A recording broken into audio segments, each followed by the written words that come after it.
So what do I eat to try to stay healthy?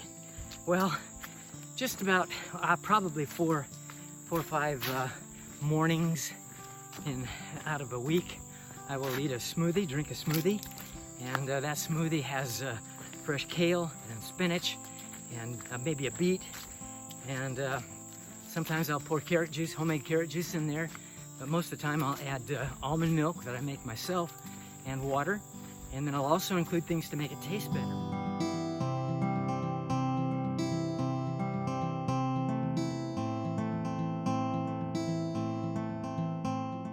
I'll include all kinds of fruits like frozen strawberries, frozen blueberries and blackberries. Did I say frozen bananas? Frozen mango. Those are some of the fruits that I include in there. And also, I grind up fresh about 1.5 tablespoons of fresh flaxseed. And I'll also add some vitamins, some supplements. Melaleuca makes some great supplements. They are just awesome. And I'll put those in there. I'll put in D3, I'll put in B vitamins. I'll use the the typical average daily vitamin, just 1 instead of 2 tablets, because I'm also going to add some of the kids' vitamin drink. And it is so good. It's kind of like a chocolate drink from Melaleuca.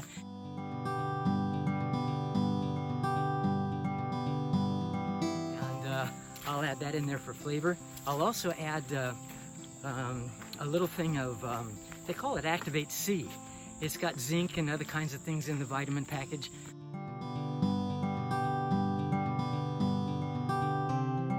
Vitamin C and all those things together, I mix it all up and drink it. I like it when it's kind of cold and frozen.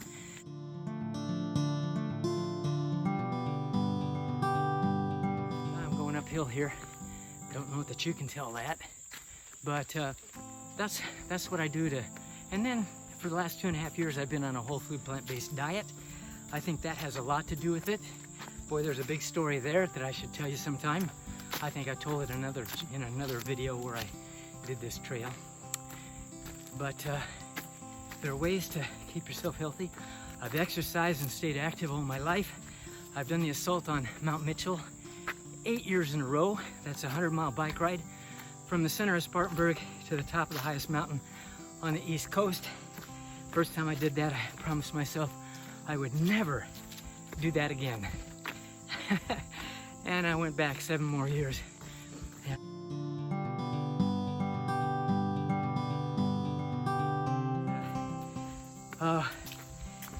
And then I do hiking.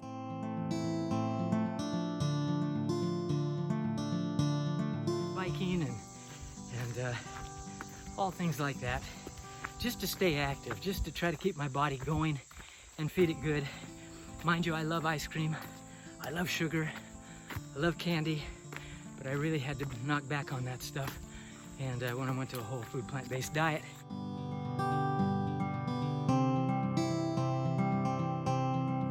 and gave up, well, refined sugars, processed oils, processed foods, meat, dairy, and eggs, and managed to get plenty of protein in the plants I was eating. People think you can't do that. That's not true. You can get plenty of protein in a plant-based diet. But anyway, those are some of the things that I have done. I might also include here that, for inflammation, I will take about 8 capsules of, turmeric, and a good quality turmeric, and then I'll add about a tablespoon of ginger. And now this all going into a quart jar.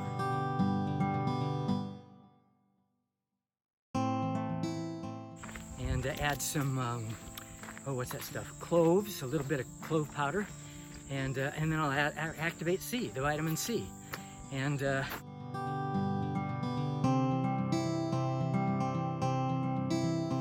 I will mix that all up. And it all settles to the bottom, so you have to mix it up again, keep it in the refrigerator, and I'll drink about 5 swigs in the morning and about 5 or 6 swigs in the evening. And maybe that's why I am able to get out, and maybe it cuts the inflammatory process down a little bit. Although when I get out here and exercise and do the things that I'm doing, Not so sure how good that is for inflammatory processes, but I try to keep it under control as best I can. Now you know a little bit about my diet and how I try to maintain my health.